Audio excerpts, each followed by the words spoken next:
Our collective level of confidence can make a huge difference in the workplace. If we are prepared to try things, we will learn more and faster. Naturally, not everything will work. There'll be mistakes, problems, failures along the way. The difficulty in Japan is that failure and mistakes are not embraced but avoided. The learning process from failure is truncated. Part of the problem is the way mistakes are handled. Rather than being seen as a learning proposition and accepted, the mistakes are highlighted and the person is berated. This flows straight across into the innovation process, and the consequences are not helpful.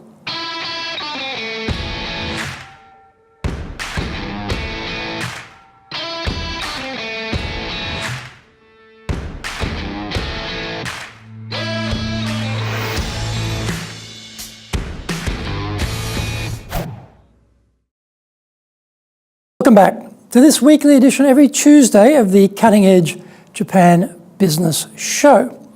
I'm your host, Dr. Greg Story. I'm the president of Dale Carnegie Training Japan and best-selling author of Japan Sales Mastery. We are bringing this show to you from our High Performance Center here in Akasaka in Minato-ku, the business center of Tokyo. Why the cutting edge?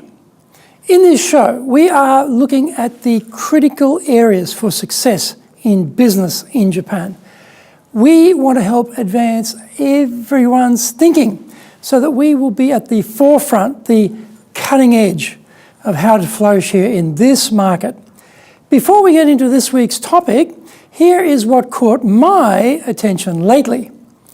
China has overtaken Japan in global patent applications in 2017. Chinese entries are up 13% on the previous year and pushed Japan down to third place. The USA is still number one, but China is predicted to overtake the US in 3 years' time. Half of all patent applications are now originating in East Asia. This is episode number 38, and we're talking about finding your confidence. それでは行きましょう. So let's get going. Are you confident? If the answer is no, then how can you become confident? If the answer is yes, does that extend to areas where you lack existing expertise and experience? Generally speaking, we are all confident while operating within our comfort zone. The tried and true activities are reinforced over and over again. The only problem with this construct is we are limiting ourselves to what we already know and can do. The growth areas are always located outside our comfort zone. But venturing forth is a scary prospect. How do we gain confidence in the first place? Or how do we extend the scope of our confidence? The work environment has a huge impact on how we grow our confidence. If we work with or for people who are supportive, we can try, fail, and grow. If our boss or teammates deride us for making mistakes, we learn to avoid doing anything new. If we offer up an idea or suggestion and are met with rebuke, derision, sarcasm, or mock, we learn very quickly to never repeat that humiliation. Our world shrinks, and we keep a low profile to avoid trouble. On the other hand, if we are supported when we make mistakes and they are treated as a vital part of our professional growth, then we expand our range further and further.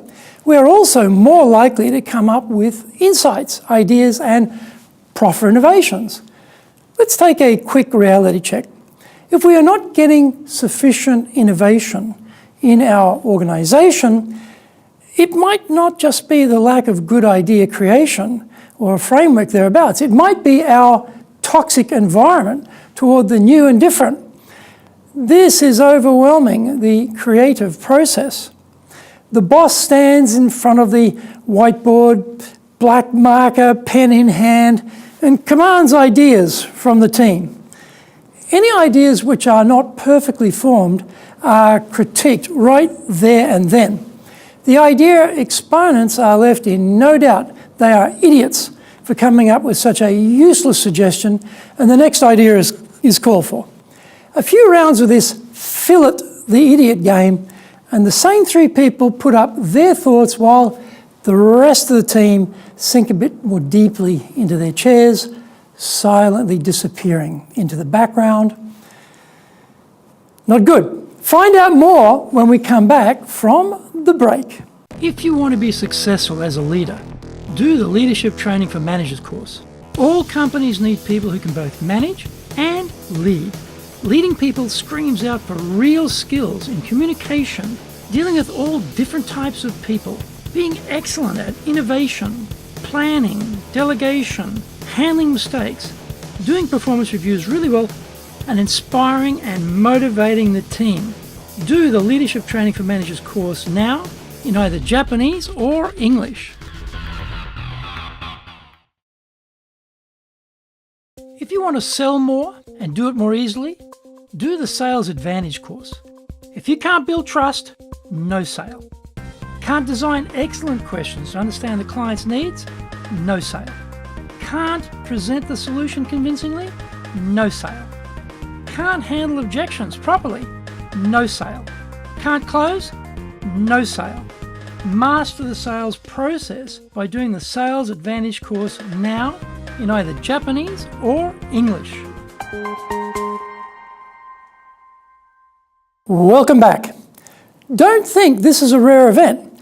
Despite all the good information about how to embolden people and the numerous books written on empowering the team, the crunch often comes in this type of public occasion. The reasons are simple. Usually plain ignorance or selfish value systems. What worked for the boss on the way up is assumed to be a universal truth, so everyone needs to just harden up. A surprising discovery in managing people is that not everyone wants to be like us or wants to be the boss. Leading the most self-motivated 5% of any group, pretty easy, because they don't need us in the first instance. The tricky part is leading the people who are not like us. If our whole organisation can become more confident than our competitors, we will do much better. How much does it cost to achieve that? How about nothing? Our leaders determine the work environment, the ethos, the vibe. If we understand how to grow people in confidence, then the organisation moves forward because more people are able to come out of their comfort zones and grow. When we look at leaders, how they're trained and developed, these basics are either overlooked or soon forgotten. The most proficient are promoted to positions of responsibility for others, but they are often confidence killers, not builders. They were in that top 5% group, so they can't understand the problem with their subordinates. If we had build confidence in our people as a performance measure, we would start a virtuous circle, creating organisation whole-wide progress. Take a cold, hard look at the environment our organisation's leaders are creating. Are we leaving money on the table because we are not getting as much from our team as we should?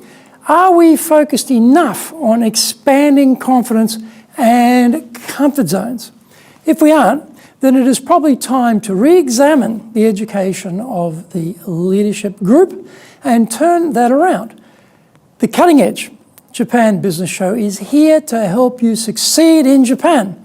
Subscribe on YouTube, share it with your family, friends, and colleagues. Become a regular.